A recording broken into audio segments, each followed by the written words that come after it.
Have you ever had the feeling that you knew what someone was going to say just before he said it? Or have you ever walked into a strange room and had the sensation that you'd been there before? Well, if you have, you've taken a small step beyond. Now watch a giant step.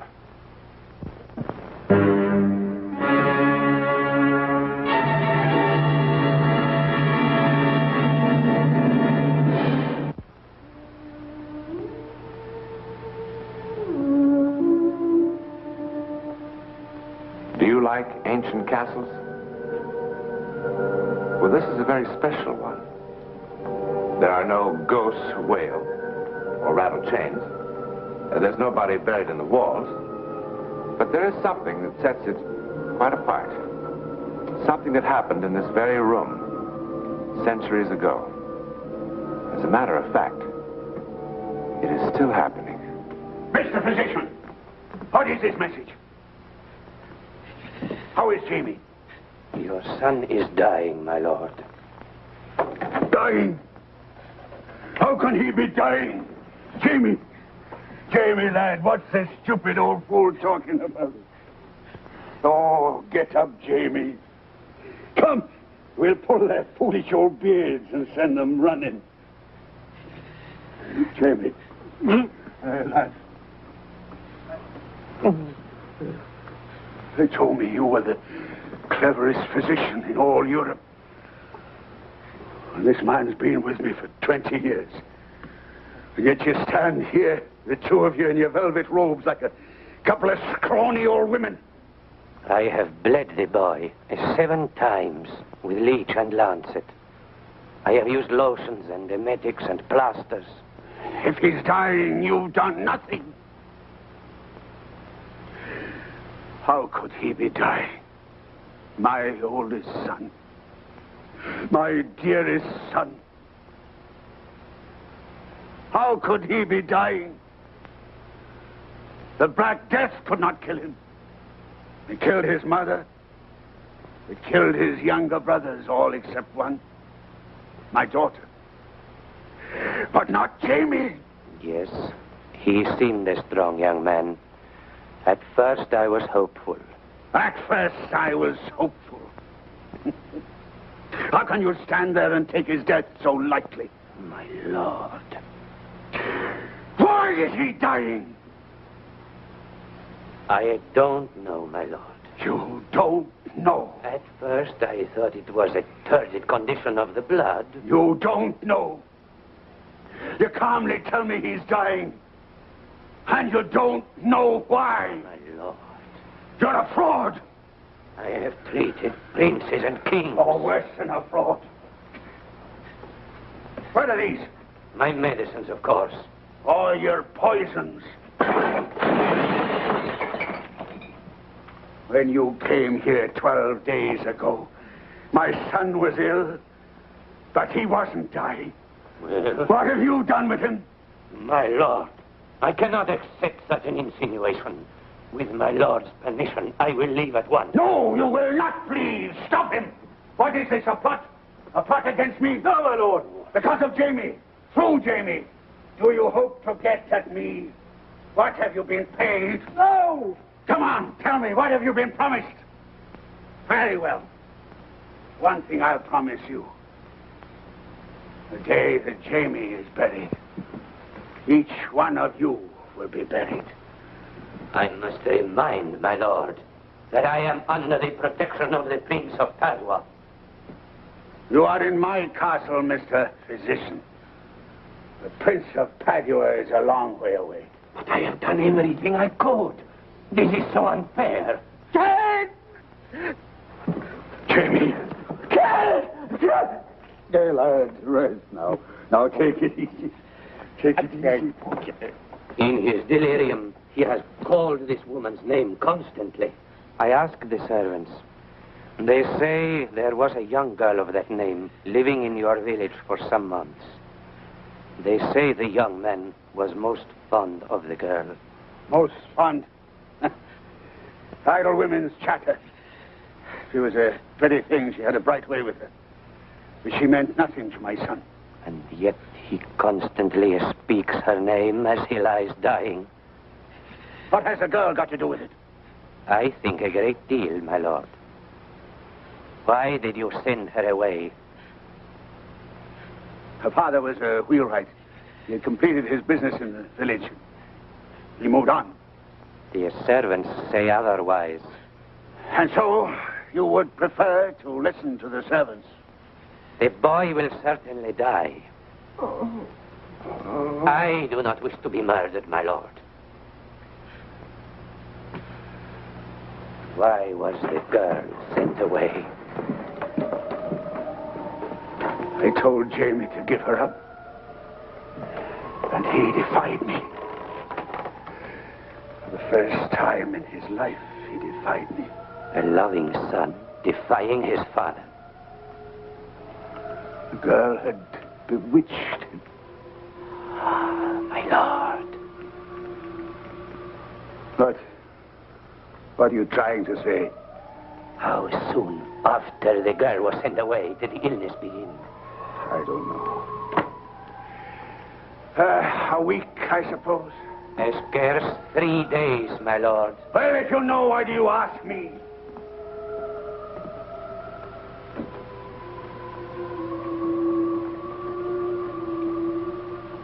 For almost 30 years I have practiced my arts. I have cut for the stone successfully more than 100 times. I have cured the plague, even after the carbuncles appeared.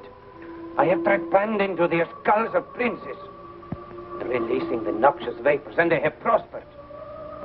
But, my lord, when I am faced with this...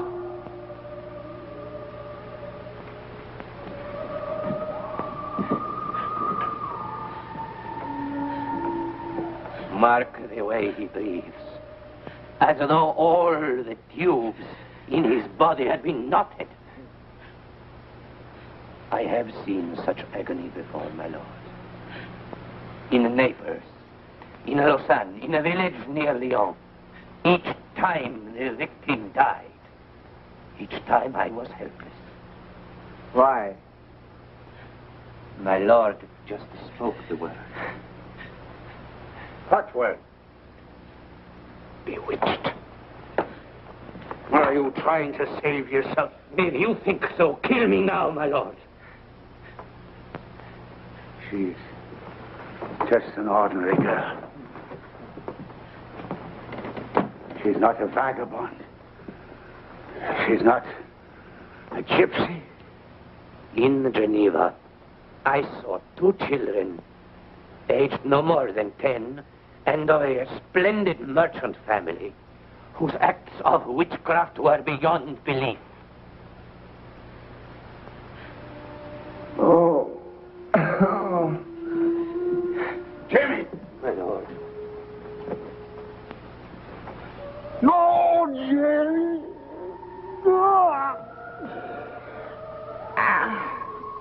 It is not his physicians you must punish, my lord.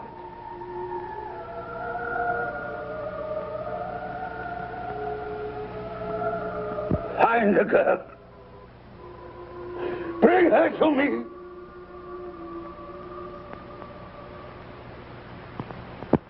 Liar! Liar! Liar! Liar! Liar! Liar! Silence! Continue. I found her dancing in an open field. I came upon her suddenly. She didn't see me. It was a strange kind of a dance she did, the like of which I've never seen before.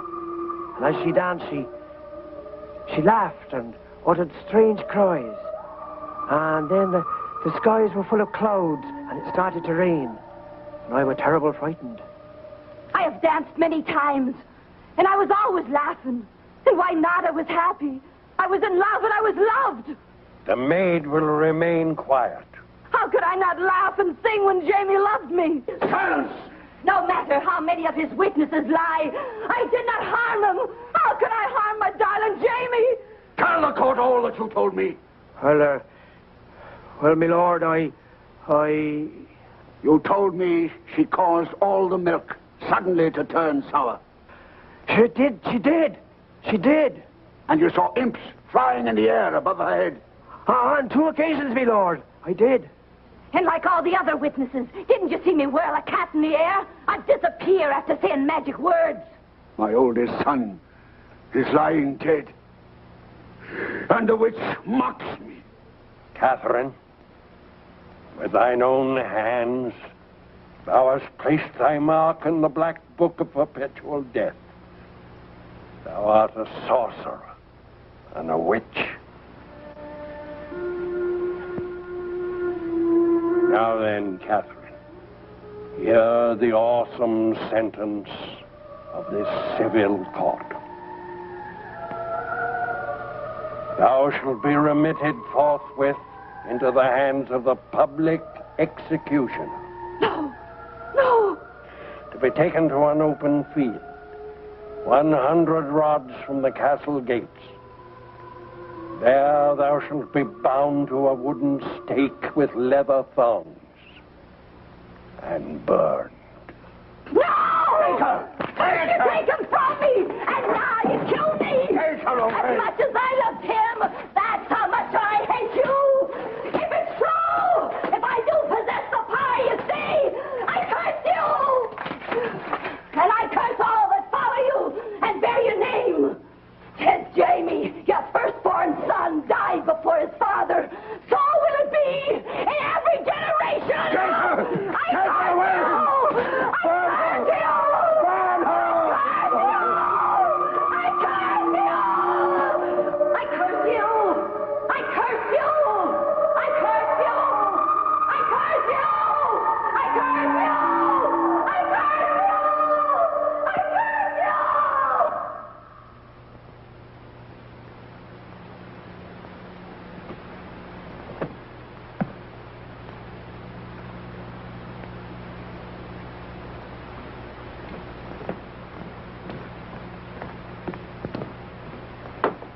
When?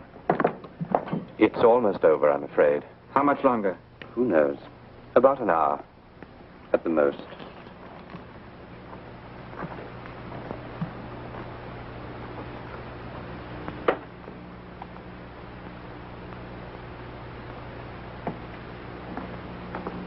Well,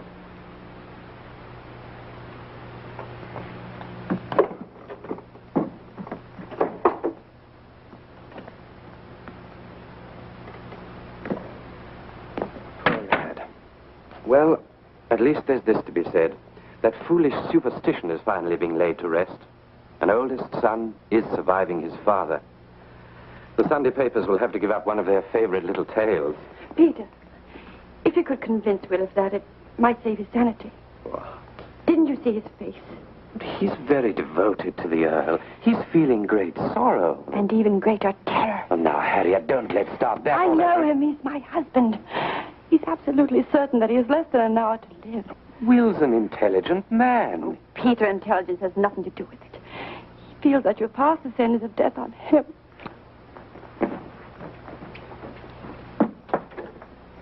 Will? Will? Oh, Will, darling. Leave me alone. Oh, for heaven's sakes, Will. Why the delegation? Can't I just be by myself? Well, you left the sick room in such a state. Harriet was a little worried about you. Now, look, Will, you really can't believe... Can't I? Will, darling, this isn't the Dark Ages. It's the 20th century. Tell that to Uncle Francis and Great Uncle Peter. They both died in the 20th century. Millions died in the war that killed Francis. And thousands died of diphtheria in 1906, like Peter. Yes, here. And I suppose it's just one of those odd bits of chance that for 8 generations, the oldest Well, it son in his... certainly wasn't because some stupid peasant girl cried out a curse, I'll tell you that. Intellectually, I must believe you. Still, I'm absolutely certain that somehow, within the next hour, somehow, before my father dies, in the very best of health, at the tender age of 28, surrounded by my loved ones and my doctor, somehow I'm going to die!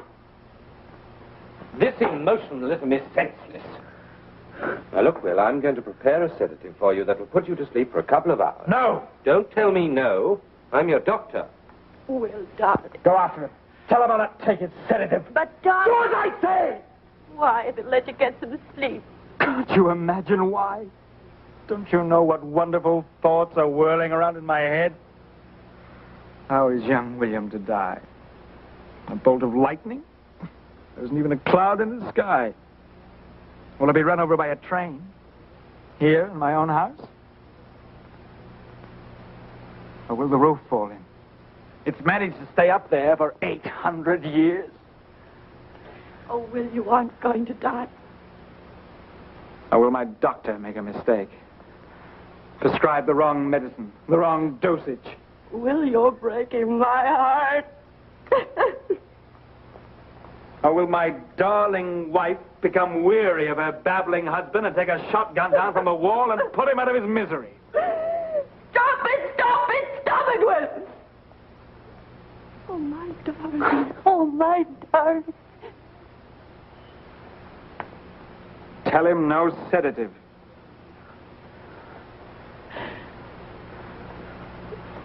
Oh, and Harriet. Yes. Check with the airport again, will you? See if you can find any new information on when Jamie's plane is due. Little brother Jamie. An Earl at 22. Not bad, eh? Oh, Will, for heaven's sake, stop. Of course, I do feel a pang of sadness for his firstborn. Nothing's going to happen. But he'll live longer than I did.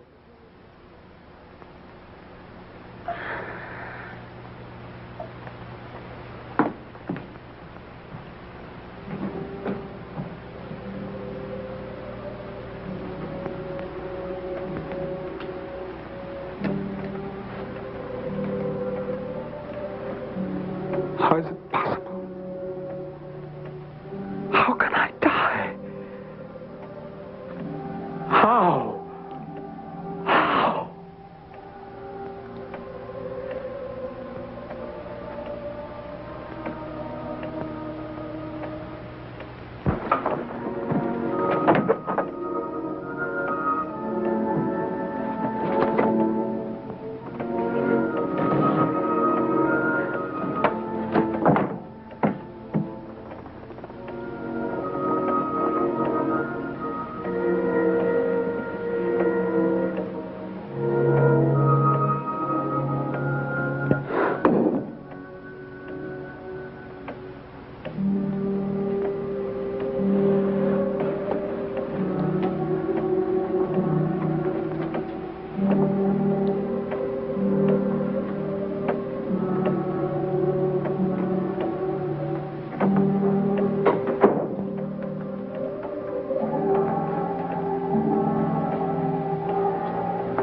William, are you all right? Go away!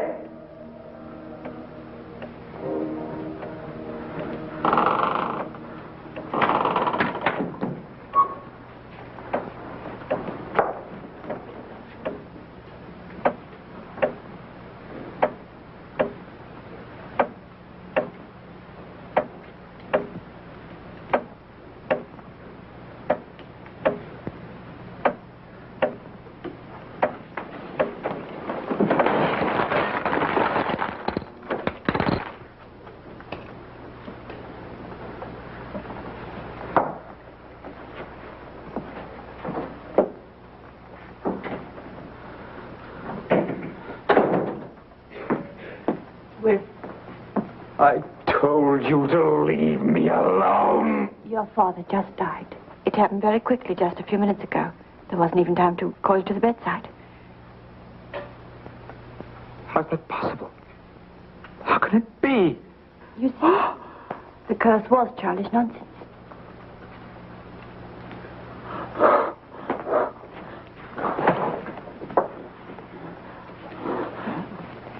I feel as if... I don't know.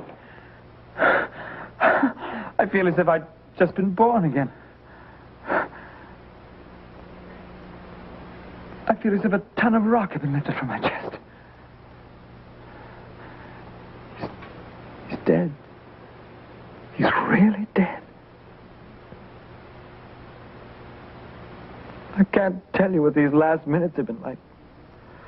Oh, God. I know, darling, I know. I've died 10,000 times in this room, Harriet.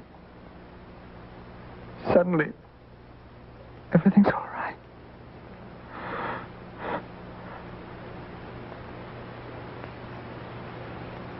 Everything's all right. Did you hear that? Did you hear what I said? Oh, Will, darling. My father dies, and all I can feel is infinite relief. Oh, you poor darling, you've been through so much. He's dead, and all I want to say is thank God.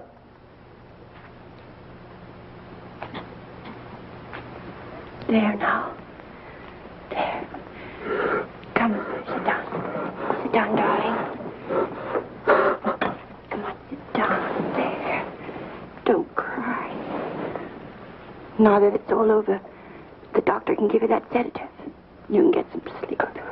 All right? Yes. I want to sleep. Yes. Harriet, I loved him. Oh, I know. I loved him. I know, darling. I know. I know. There now. Everything will be all right. Everything will be all right. There, darling. Back in a minute. There.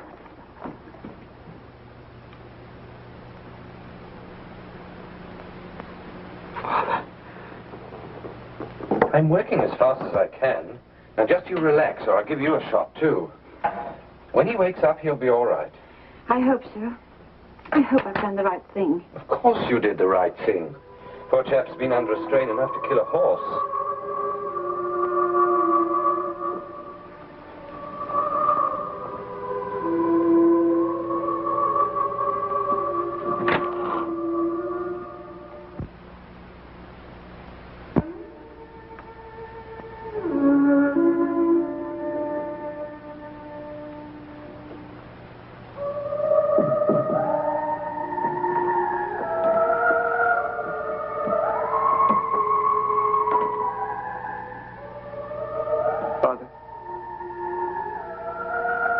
Father, I didn't want you to die.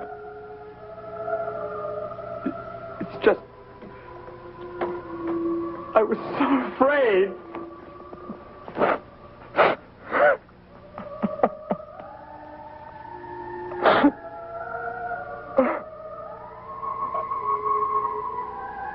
Forgive me, Father.